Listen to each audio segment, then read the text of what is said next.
Hi viewers, good evening.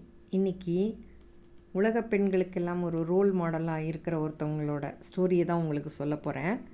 அவங்க பேர் முனிஃபா Mazzarri. அவங்க 1987 மார்ச் 3 பாகிஸ்தானில் பிறந்தாங்க. ஒரு டிகிரி ஹோல்டர்.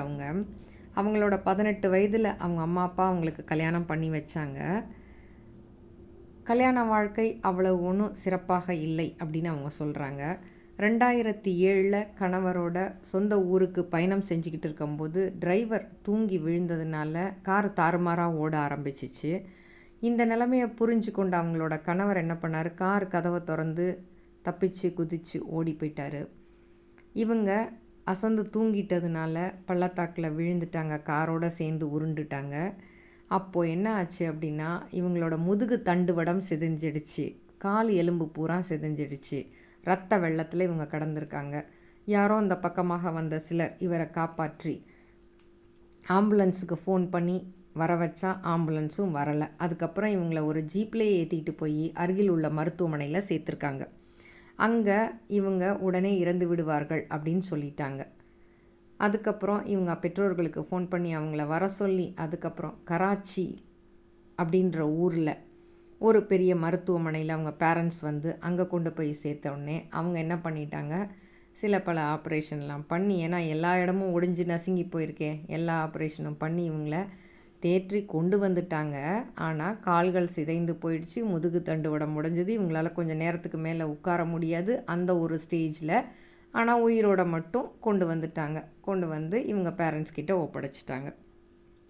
இவர் கதறி அழுதாங்க நினைவு தெரிஞ்சதுக்கப்புறம், என்னையால் ஒன்றும் பண்ண முடியலே, நான் இருந்து என்ன லாபம் அப்படின்னு. ஆனால் அவங்க அம்மா ரொம்ப ஆறுதல் சொல்லி இவங்களை தேற்றினாங்க. ஓரளவு நிலைமைக்கு கொண்டு வந்தாங்க இவங்கள. கொஞ்ச நாளில் இவங்க நார்மல் ஸ்டேஜுக்கு வந்தாங்க. அப்போ இன்னொரு இடி இவங்களுக்கு. இவங்க கணவர் இன்னொரு பெண்ணை திருமணம் செய்துக்கிட்டார்ன்ற செய்தி கேட்டது. அந்த இடியையும் இவங்க தாங்கிக்கிண்டாங்க. வேறு என்ன பண்ண முடியும், நம்ம இனி எதுக்கும் யூஸ் இல்லையே அப்படின்னு சொல்லிட்டு. ஆனால் யூஸ் இல்லைன்னு நம்ம நினைக்கக்கூடாது, நம்ம ஏதாவது சாதிக்கணும் அப்படின்னு இவங்களுக்கு மனசில் ஓடிச்சு. காலு தானே இல்லை, கையில் நம்ம ஓவியம் வரையலாமே அப்படின்னு ஓவியம் வரைஞ்சாங்க, மாடலிங் பண்ணாங்க, பாடினாங்க, டிவி ஆங்கரிங் பண்ணாங்க, மேடை பேச்சுக்கள் பேசினாங்க. எல்லாத்துலேயும் ஒரு சாதனையாளராக மாறினாங்கங்க. நம்மளால் முடியாதுன்னதெல்லாம் இவங்க முடித்து காமிச்சாங்க. இவங்களோட மேடை பேச்சுக்கள் எல்லாருக்குமே பிடிச்சிருந்துச்சு. இவங்க ஒரு மேடையில் இவங்கள பற்றியே பேசினாங்க. என்ன அப்படின்னா, நான் நம்பி வந்த என் கணவரே என்னை விட்டு விட்டு போயிட்டாரு, இனிமேல் எனக்கு என்ன இருக்குது லைஃப்பில் நான் நினச்சும் போது எங்கள் அம்மாவோட ஆறுதல் தான் என்னை இவ்வளோ தூரம் தேற்றி கொண்டு வந்தது. ஒரு பெண் எப்போ தனித்து விடப்படுகிறாளோ, ஆறுதல் இல்லாமல் தேறுதல் இல்லாமல் தனித்து விடப்படுகிறாளோ, அப்போ அவள் ஒரு சாதனையாளராக உருவாவா.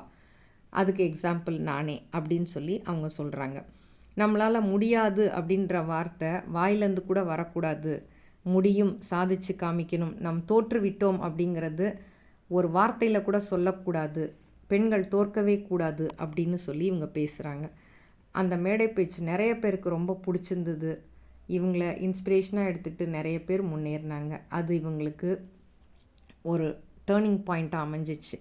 ஸோ உலக பெண் சாதனையாளர் பட்டியலில் 2015 பிபிசி வெளியிட்ட சாதனையாளர் பெண்கள் பட்டியலில் முதல் 100 பெண்களில் இவங்க இடம் பிடிச்சாங்க. என்ன ஒரு பெரிய சாதனை பாருங்கள். எல்லாம் நசுங்கி போன நிலைமையிலையும் மேடை பேச்சுகள் இவங்க பேச போகும்போது யூரின் பேக்கை டைப் பண்ணிட்டு போவாங்களாம். ஏன்னா இவங்களால எதையுமே அடக்க முடியாதான், எல்லாம் நசுங்கி போன நிலைமையில் இருக்காங்க இல்லையா.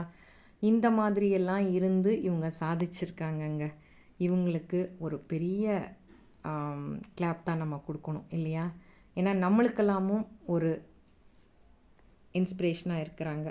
இவங்கள பார்த்து நம்மளும் முன்னேறணும். இவங்க பாகிஸ்தானோட இரும்பு மனுஷியான். நம்மளுக்கெல்லாம் இவங்க வந்து ஒரு பெரிய தூண்டுதலாக இருக்கிறாங்கங்க. அதனால் இவங்கள நிச்சயமாக பாராட்டணும். இவங்கள பற்றிய ஸ்டோரி உங்களுக்கு பிடிச்சிருந்தா லைக் பண்ணுங்கள், ஷேர் பண்ணுங்கள், சப்ஸ்கிரைப் பண்ணுங்கள். அன்புடன் சாய்.